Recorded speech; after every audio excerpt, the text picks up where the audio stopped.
Hey, you geeks! I just read Six of Crows on recommendation from RCT Geek as a palate cleanser after Full Moon made me want to hurl that book. This book was much better. Going in, I didn't realize that it was YA, but with all the main characters being 16 going on 17, baby, it's time to think. I figured it out. Six of Crows is a delightfully clever heist story. Though it's not as smart or original as many teenagers think it is, it has some very nice quirks, both in character and world building, that make it a refreshing read. I read it twice for this review, so that is high praise indeed. The audiobook was good, though using a different voice actor for each POV made it seem like Bardugo maybe couldn't write a distinctive enough voice for each character. I enjoyed the actors' performances, but an audiobook with 7 narrators, 7 children, seems a bit much. Also, sometimes in the audiobook it was difficult to tell when the characters had dropped into a flashback. It's a very empathetic way to deliver exposition, just a little hard to keep track of. On to spoilers. Characters. Quick note, there's a minor Dregs member whose name is clearly Annika, but it's pronounced Annika in the audiobook. I don't care if that's the pronunciation the author approved of. It's clearly wrong. Kaz Brecker. That is a great name.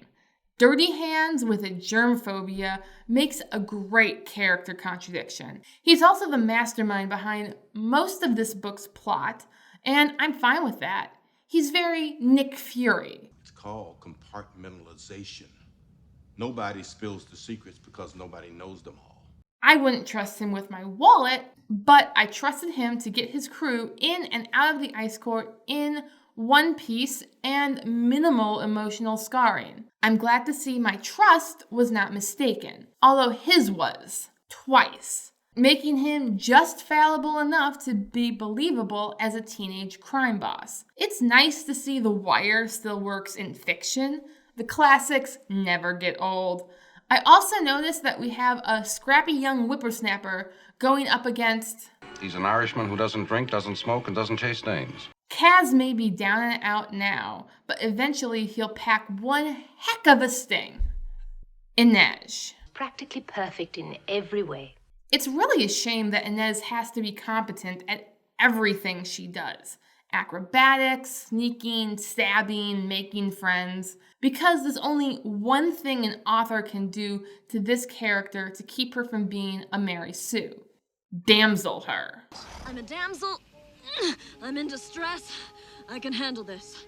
Have a nice day. From being stabbed, to climbing through fire, to being kidnapped, Inej is kept in check only by her indecision, which is a real problem. She is truly trapped between her feelings for Kaz and her own inferiority complex from her time at the menagerie.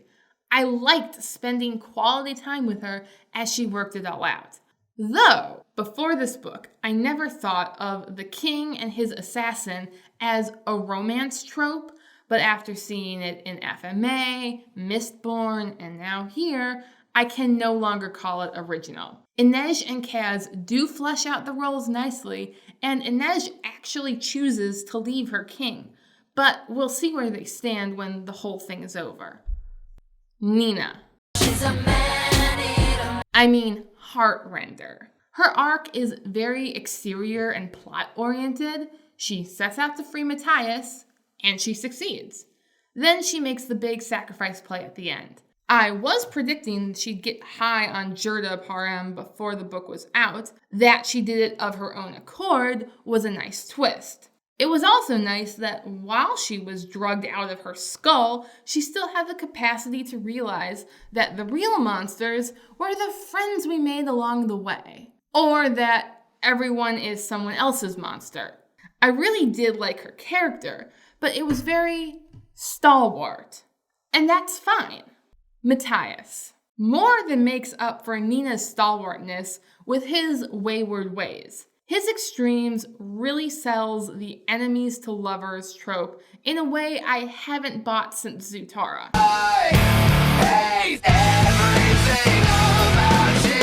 When he first tried to strangle Nina, I was like, oh great, the author wants me to ship this? But Matthias's growth from young Viking to conscientious objector was beautiful. Seeing him standing up to his mentor and really care for Nina is the best part of this book. What really sells it is that he doesn't want her to make the same mistakes he did. That is a healthy relationship. He's also the inside man for the heist, which makes him Tess from Ocean's 11. That's kind of funny. Jasper only gets half an arc in this book. He starts to like Wylen, and he starts to accept his Grisha powers, but his character has a lot of room for development. He's mostly there to be a loose cannon, for which he loses Kaz's already limited trust. It's a good start, but it's only a start. Wylen. Poor kid doesn't get his own POV. He's basically the Russian whiz kid. What's your name? Chanko? Chirpov? Ensign Chekhov, Pavel Andreevich, sir. I do like how Bardugo uses modern stereotypes to mislead the reader, letting you assume that Wylen's father disowned him because he's gay, but why would that matter to a heartless merchant? If I really knew you, I know what I would find. Instead of a brain, a cash register. Instead of a heart, a bottom line. Dyslexia, however, can make bookkeeping very difficult and makes perfect sense as a disownable offense for a merchant's son. Worldbuilding. It's been a while since I've had a Slavic world to gush over. As a cultural bastard of the Baltic myself, this world gets brownie points from me from page 1. Beyond that, I do love that the pseudo-druid pagan religion is the one with the witch hunters, and the pseudo-Christian religion with the litany of saints are like, Grisha? Okay, sure. Of course, neither side is perfect. Some are just less imperfect than others, but it's a nice mix-up of modern tropes. You see one Christian witch hunter trope, you've seen them all. We have found the witch, may we burn her? Not so here. Though, I am duty-bound to point out that putting two hypothermic people in bed with each other is not likely to do any good. But alas, we must have sexual tension somehow. Magic system. Bardugo is smart enough to use the opening chapter to lay down all the rules needed for the climax. Anya and Juice standing in for Nina and the entire Fjorden army. But there are some finer points that this book doesn't flesh out, particularly why Nina has to touch a person for some powers to work and not others. On the whole, the small science greatly amplifies the ongoing theme of this book, a significant but easily exploited power that creates a significant but easily exploited class of people. Then Jirda Parem just blows this dichotomy up to 11. He's just a poor boy from a poor family, sparing his life from this monstrosity. Apparently, the only thing that can stop one High Grisha is another High Grisha, or at least their works. Will Jasper get doped in the sequel? Will the land bridge to Kerch be uncovered by hostile Shu Grisha? This power has so much potential. Plot. While it's pretty standard as far as heists go. And you really think we can do this? We're going to do it. Bardugo does an excellent job of mixing up the POV to create suspense.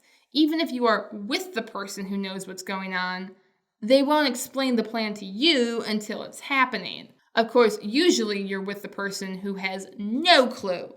Then cut back to the person who actually knew what was happening. This is terrifying when what is actually happening is a character making a saga-altering decision. Wake up, boo moo, it's me, it's you, get a clue. To start, the characters do a pretty good job of being their own antagonists. Matthias hates Nina, Jasper can't stand Wylen, no one trusts Kaz, except Inej, but that comes with reservations. Once they finally settle down to the heist, we do get mini-villains for our main players. Nina and Matthias square off against Jarl Brum, who is almost intimidating.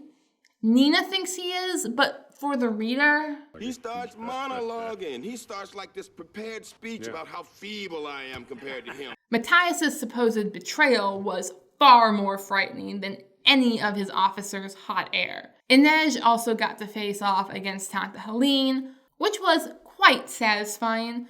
The only unbelievable thing about the climax was the tank fully loaded and fueled. We all know that tanks take a lot of gas, or at least everyone who knows about the Battle of the Bulge. They are deliberately sacrificing their armor to bleed us dry. Inej even comments that the Fjerdans were stupid to leave a tank like this. Yes, it was stupid in Percy Jackson, and it was stupid here. And I'm not going to start about how a tank could blow up a bridge. But on the whole, the climax was very satisfying, especially when Kaz lost to Yandan Ek. If he'd won, or if everything had just turned out peachy, the end would have been too unbelievable. But instead, we get our heroes brought to a new low, and the promise of an epic sequel that I look forward to. Thank you for watching. Please like, share, and subscribe if you would like to see more. Your patronage is greatly appreciated.